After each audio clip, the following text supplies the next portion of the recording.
à Colorado. Pour moi, je suis allé à un mariage. Et pendant la cérémonie, on me dit, non, il faut que le pasteur prie. Vous voyez comment on nous prend à pied levé deux fois? Un pasteur vient prier. Je dis, mais pourquoi moi? Mais je veux dire quoi? Il dit, bon, ça va, je vais prier. Je vais prier pourquoi? Oh, la nourriture, ceci. Je dis, non. Je vais prier pour vous. Amen. Alors, je vais poser la question que je vous pose ce matin. Qui est très sûr qu'il sera là demain? Personne. Hier, vous étiez sûr d'être là aujourd'hui? Pourquoi? Donc, il y a un maître de la vie. N'est-ce pas? Dieu seul sait si vous serez aujourd'hui et demain. Alors, s'il faut qu'on prie, on doit lui dire simplement merci. Alors là, nous reconnaissons que la vie n'est pas un acquis. C'est une grâce qui vient du Seigneur. Est-ce qu'on peut prier Dieu? Amen.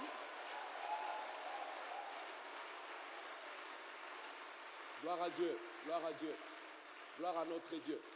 De la même façon, plusieurs sont ce matin. Peut-être quand tu as quitté ta maison pour venir, c'était juste pour apaiser ta conscience que les dimanches, je vais à l'église. Donc, c'est une habitude pour toi. Mais venir devant Dieu ne doit pas être une habitude. Dans le petit mot culte, c'est la réponse à la grâce de Dieu. Nous rendons, parce que Dieu m'a fait tellement du bien. Il m'a donné la vie et je n'ai rien à lui donner parce qu'il a tout. En réponse, je lui rends un culte. Voilà pourquoi tu es là. Tu n'es pas là pour apaiser ta conscience. Amen. Alors si tu es venu pour apaiser ta conscience, j'aimerais que tu changes ta vision. Que tu sois là pour Dieu. Pour lui dire sincèrement merci. Que tu comprennes la direction de ta vie ou pas, dis-lui simplement merci. Est-ce que tu peux le faire avant que je ne prêche? Qu'on lève le voix, qu'on dise simplement merci à notre Dieu. Parce que c'est lui qui connaît toutes choses et il a le contrôle de toutes choses. C'est lui qui nous amène parce qu'il a un plan avec nous. C'est lui qui nous a amenés en ce lieu pour nous parler. Parce qu'il sait exactement pourquoi nous sommes là ce matin. Mon Dieu, je te rends gloire. Je bénis ton Saint-Nom. Je te célèbre ce matin. Je te glorifie ce matin. J'élève ton Saint-Nom, Seigneur, au milieu de ton peuple pour glorifier ton nom, pour célébrer ta magnificence et te dire sincèrement merci. Oh, gloire à toi, Seigneur. Puissance et magnificence à toi, mon Dieu. Oh, tu es digne, Seigneur. Tu es digne, Seigneur. Tu es digne, notre Dieu. Tu es digne, éternel. Tu es digne, ô roi. Tu es digne, Seigneur. Il n'y a de Dieu que toi. Il n'y a de Dieu que toi. C'est toi que nous annonçons ce matin. C'est toi que nous célébrons ce matin. Gloire à toi, mon Jésus. Alléluia. Alléluia. Alléluia. Alléluia. Amen, amen. Amen. Alors, depuis que tu es né dans le Seigneur, tu n'as jamais donné gloire à Dieu comme tu vas le faire aujourd'hui. Fais-le comme si c'est la dernière fois que tu dis gloire à Dieu. Tu cries, tu élèves ta voix, tu l'élèves. Bénissons Dieu dans le nom du Seigneur. Alléluia. He is God. Alléluia. Gloire à toi, mon Jésus. Puissance à toi, Seigneur. Magnificence à toi, mon Dieu. Tu es Dieu, tu règnes à jamais. Tu es Dieu, tu règnes à jamais. Gloire à toi, mon Seigneur. Puissance à toi, mon Jésus. Magnificence à toi. Gloire te soit rendue à toi et à toi seul. Puissance à toi, mon Seigneur. Prends la place de roi. Prends ta place parmi nous. Règne parmi nous. Descends au milieu de nous. Règne, mon Seigneur. Parle toi-même. Sois glorifié. Sois élevé. Sois béni, Seigneur. Alléluia. Alléluia. Alléluia. Alléluia. Gloire à toi, Seigneur. Gloire à toi, Seigneur. Gloire à toi, Seigneur. Gloire à toi, mon Dieu. Ce matin, Seigneur, nous nous prosternons devant toi. Ce matin, nous venons pour toi. Nous sommes là pour toi, Seigneur. Manifeste-toi, Seigneur. Manifeste-toi, notre roi. Manifeste-toi, notre Dieu. Alléluia. Alléluia. Alléluia. Alléluia. Alléluia. Alléluia. Alléluia. Alléluia. Amen, amen. Amen. Restez encore debout, je vous prie. C'est juste un petit exercice. Nous prenons nos Bibles et nous allons lire et après vous pouvez vous asseoir. Mais ça, c'est ce que je veux. Je veux une église vivante. Amen. Je veux une église vivante. Quand je prêche, quelque chose vous touche, ne vous sentez pas gêné de dire Alléluia où vous êtes. Amen. Ne vous sentez pas gêné de glorifier Dieu où vous êtes. Amen. C'est là l'église. C'est la vie à l'église. Amen. C'est la vie. Alors nous prenons nos Bibles dans les livres des Hébreux. Nous lisons au chapitre 6. Nous allons lire le premier verset et puis nous allons sauter, nous allons lire le verset 9 jusqu'au verset 12.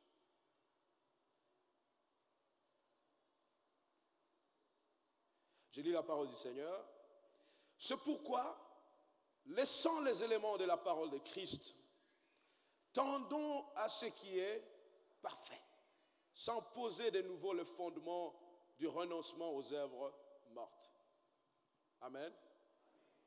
Bon, je vais expliquer ça et puis on va passer à mon thème. Ça, c'est juste quelque chose que j'ai pris au hasard comme ça, parce que c'est monté dans mon cœur. Ce texte, ces versets veulent simplement dire Tokola. Amen. On ne peut pas être le même. Depuis qu'on a reçu Christ, 10 ans, 5 ans, on reste le même avec les éléments de départ de la vie chrétienne. Amen. Grandissons avec le Seigneur. Amen. Et nous grandissons sans poser un autre fondement. Le fondement a déjà été posé. Verset 9. Quoique nous parlions ainsi, bien-aimés, nous attendons pour ce qui vous concerne des choses meilleures et favorables au salut. Maintenant, je vais te demander une chose, et là, bon, c'est la dernière chose que je te demande, l'avant-dernière, je demanderai encore. Amen. Maintenant, regarde ton voisin. Dis-lui, en ce qui te concerne, j'attends de toi des meilleures choses et favorables au salut. Dis-lui encore. En ce qui te concerne, j'attends de toi des meilleures choses favorables au salut. Pour ceux qui écrivent, c'est ça mon thème. En ce qui te concerne, toi qui écris là, nous attendons de toi des meilleures choses. Amen. Non, il faut qu'on ait des choses, des bonnes choses en Jésus, n'est-ce pas? Oui. Alors nous continuons à lire. Car Dieu n'est pas injuste pour oublier votre travail et l'amour que vous avez montré pour son nom. Mais Dieu n'est pas injuste, mon frère. Depuis que tu es dans le Seigneur, pourquoi tu n'as pas de meilleures choses? Dieu n'est pas injuste pour oublier le travail que vous faites pour lui, pour oublier l'amour que vous montrez pour son nom. Donc le problème, en fait, n'est pas Dieu. Parce que c'est ce que la Bible dit, non? Il n'est pas injuste. Dieu est juste. Amen. Continuons. Nous désirons que chacun de vous montre le même zèle pour conserver jusqu'à la fin une pleine espérance. En sorte que vous ne vous relâchiez point et que vous imitiez ceux qui par la foi et la persévérance héritent les promesses. Tendre Père, dans le nom du Seigneur Jésus, je me tiens devant toi, devant ton peuple, juste comme un instrument que toi tu vas utiliser. Laisse que tout ce qui sortira de moi ne vienne pas de moi mais de toi. Que je me fasse que toi tu tires toute la gloire. Laisse Dieu de gloire que cette parole ait vie. Que cette vie, Seigneur, puisse relever, changer quelqu'un, changer la vie de quelqu'un, relever quelqu'un, lui donner le chemin, montrer le chemin. Saint-Esprit, je m'abandonne à toi sous la direction que tu montreras, que tu donneras. Au nom de Jésus, nous avons prié. Amen. Vous pouvez vous rasseoir, s'il vous plaît.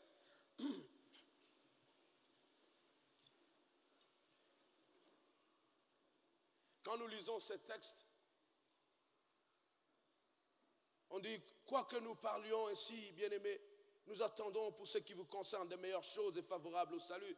Car Dieu n'est pas injuste pour oublier votre travail et l'amour que vous avez montré pour son nom.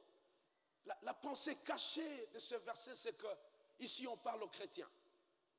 On parle aux chrétiens qui, en quelque sorte, se plaignent. C'est quoi vraiment, je travaille à l'église, je fais ceci à l'église, voilà mon travail, mais comment je n'arrive pas à faire à avoir de meilleures choses? N'est-ce pas? Vous comprenez la pensée cachée? Prêchons ensemble, dites Amen, avec ça m'encourage un peu à prêcher. C'est cette pensée cachée qui est dans le cœur de plusieurs. Seigneur, voici ce que je fais pour toi. Je fais ceci, mais toujours ma vie, elle est comme ceci, je ne vois rien devant. Mais la question, ce n'est pas de voir rien par rapport au travail. La question, ce n'est pas de voir rien par rapport à ce que vous faites. La question, c'est ce que nous allons aborder aujourd'hui. Ce que l'auteur de ce texte dit, il dit, vers la fin, au verset 11, nous désirons que chacun de vous montre le même zèle. Donc, continue à faire ce que tu fais dans le même zèle, pour conserver jusqu'à la fin la pleine espérance. En sorte que vous ne relâchiez point, mais que vous imitiez ceux qui, par la foi et la persévérance, héritent les promesses. La clé de tout est là-bas, par la foi et la persévérance. Amen. Vous savez, un jour, mon fils, qui est en 10e, donc l'équivalent de 4e d'humanité, le système éducatif, il est un peu différent parce qu'il y a des classes d'honneur. Tu peux être en 4e, mais tu prends les classes de 5e par rapport au niveau que tu as. Et lui est dans des classes d'honneur. Et pour entrer dans certaines classes, vous faites un examen parce qu'il y a plusieurs élèves qui veulent entrer dans cette classe. Alors, il préparait la dissertation pour une classe qu'il voulait prendre. On a préparé ça avec lui, j'ai corrigé et puis on a prié pour ça. J'ai dit, fils, vas-y, tu vas entrer dans la classe. Et il part, il fait l'examen. Après, de sa classe, il me fait un texte. Il dit, papa, je suis non seulement content, mais surpris. Parce qu'on m'a choisi moi, mais je connais que le gars qui est à côté là, il est super intelligent, mais on ne l'a pas choisi. Et quand il est revenu à la maison, j'ai dit, fils, viens. Tu vois, ce qui s'est passé, c'est ça. C'est ça la différence entre ceux qui appartiennent à Dieu, qui aiment Dieu, et les autres.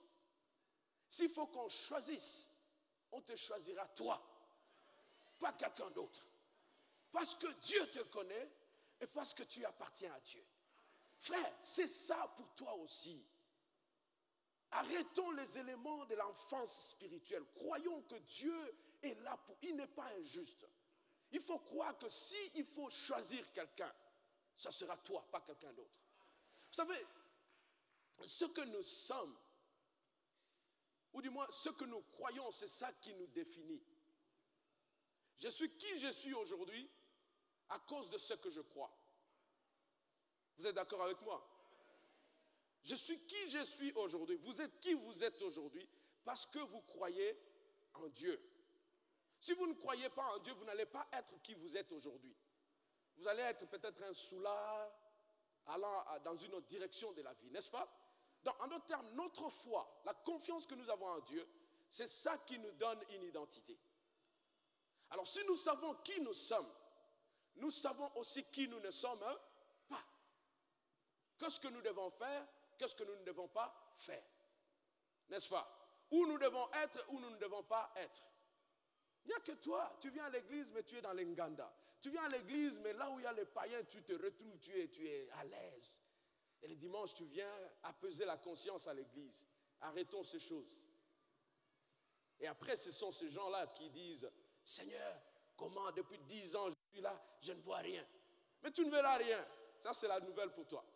Tant que tu vis cette vie-là, tu ne verras rien. Amen. Là n'est pas mon point. Moi, je veux juste encourager ceux qui sont avec Dieu. Amen. Ce que nous croyons, c'est ce qui nous définit. Et j'aime ça. Romains 4.3 dit, Abraham crut à Dieu et cela lui fit imputer à justice. N'est-ce pas? En d'autres termes, Abraham a placé sa confiance en Dieu et comme résultat, on lui a rendu un jugement favorable. Vous êtes avec moi? Je voudrais vraiment qu'on puisse comprendre ça. Donc, Abraham a cru, cela lui fit imputer à justice. Imputer à justice, c'est-à-dire qu'on lui a rendu un jugement favorable. Rendre un jugement favorable, c'est simplement dire qu'on a réservé une suite favorable à son problème. Vous êtes avec moi? Sûr, si vous ne comprenez pas, vous n'allez pas comprendre la suite. Donc, cela lui fit imputer à justice. Autrement, dans la vie de chaque jour, quand on te rend justice, c'est-à-dire qu'on rend un jugement, on donne une suite favorable à ton problème, n'est-ce pas? Donc, à cause de sa foi, Dieu a trouvé la foi en Abraham et comme résultat, il dit, là il y a la foi. Qu'est-ce que je fais? Je lui donne une suite favorable à son problème. De la même façon pour toi, mon frère, ma soeur. Quand Dieu peut trouver la foi en toi, il vient et te donner la réponse à ton problème. Qu'est-ce que je veux dire concrètement? Maintenant, regardez-moi très bien. Nous pouvons avoir des ressources dans la vie, des capacités, des habiletés, des connaissances dans la vie. Mais vous êtes d'accord avec moi qu'il y a des moments de la vie, malgré nos connaissances, malgré les capacités que nous avons, malgré les habiletés que nous pouvons avoir, nous pouvons appeler qui que ce soit. Mais est-ce que tu peux intervenir? Papa Israël, est-ce que là-bas vous pouvez parler à votre fils là-bas? Malgré tout ça, il y a des moments, après avoir utilisé tout ça, vous n'arrivez toujours pas à la solution à votre problème. Vous êtes d'accord avec moi? Si quelqu'un avec moi qui lève la main. Vous êtes d'accord, non? Mais qu'est-ce que nous devons faire à ce moment-là? C'est là la question avec mon fils. Quand je lui ai dit que Dieu intervient pour les gens qui aiment Dieu. En fait, comment ça se passe? Dieu nous attend là-bas. C'est là le point de gloire. C'est là notre réponse. Mais avec nos capacités, nous venons et nous sommes là. Il y a une différence entre les deux. Maintenant, Dieu complète la différence. Là où nous avons fait le chemin avec nos habiletés, là où nous avons fait le chemin avec nos capacités, là où nous avons fait le chemin avec nos connaissances. Mais nous sommes toujours loin de la réponse. Il y a toujours une distance entre la réponse à notre problème et où nous nous trouvons. Dieu complète cette différence avec sa grâce. La grâce de Dieu complète. La grâce vient chercher la foi. Dans le cœur où il y a la foi, la grâce tient la personne qui a la foi et l'amène à son point de gloire. Et si vous êtes lecteur de la Bible, vous comprenez que c'est ça qu'exactement dit Romains 3, 23 et 24. Nous avons tous péché et nous sommes privés de la gloire de Dieu. Mais nous sommes gratuitement justifiés par sa grâce, par le moyen de la rédemption en Jésus-Christ. Alors vous restez trop calme, Église. Vous restez trop calme. Ça, c'est merveilleux, ça, avec notre Dieu. Parce que les autres, ils vont s'arrêter là. Il n'y a pas de grâce pour les amener au point de gloire. Mais avec toi, à cause de la foi que tu as en Jésus-Christ, même si naturellement tu es privé de la gloire de Dieu, de la réponse, du point de gloire, mais la grâce de Dieu vient te chercher pour t'amener à ton point de gloire. Un point où tu peux dire Dieu est grand. Un point où tu peux dire il est magnifié. Un point où tu peux dire il n'y a que Dieu qui peut faire ça. De tous les hommes, il n'y a que Dieu qui peut faire ces choses. Magnifier Dieu. C'est ce que je dis, magnifier Dieu. Ça veut dire quoi, magnifier Dieu? Quand nous disons que Dieu soit magnifié, qu'est-ce que nous voulons dire? Quelqu'un peut essayer dans la salle? N'ayez pas honte. Pardon? Qu'il soit glorifié? Magnifié. Oui, papa. Rendre grand. Voilà, merci, papa. Rendre grand. Quand nous disons que Dieu soit magnifié, donc nous disons que Dieu soit grand. Entre nous, Dieu ne peut pas être plus grand que ce qu'il est. Alors qu'est-ce que nous disons? Qu'est-ce que nous disons quand nous disons que Dieu soit magnifié? Dieu ne change pas, n'est-ce pas? Il ne peut pas être plus grand que ce qu'il est déjà, parce qu'il est déjà extrêmement... Il est grand par lui-même, donc il ne peut plus. En fait, quand nous disons que Dieu soit magnifié, nous disons que Dieu soit magnifié en nous. Amen. Quelle est la portion de Dieu qui est en toi? Dieu cherche les gens qui ont la foi. Les gens qui peuvent aller d'expérience en expérience avec Dieu. Chaque expérience que tu fais avec Dieu. En quiconque on dit nzamba fulu ki katina yo quoi. Amen. Dieu, il se manifeste grandement en toi. Plus tu expérimentes la grandeur de Dieu, plus il est grand en toi. Et tu commences à faire des choses grandes dans la vie avec Dieu.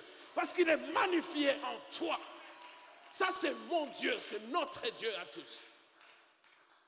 Mais tout ce qu'il cherche en nous, c'est la foi. Amen. Et donc, sa grâce, Dieu nous aime. Il n'est pas injuste. Il vient chercher juste la foi. Et sa grâce est prête à rendre Dieu grand en vous. Mais c'est vous qui freinez la grandeur de Dieu en vous. Mais Dieu veut être très grand. Donc, on arrête de dire qu'il est injuste. Le problème, c'est nous.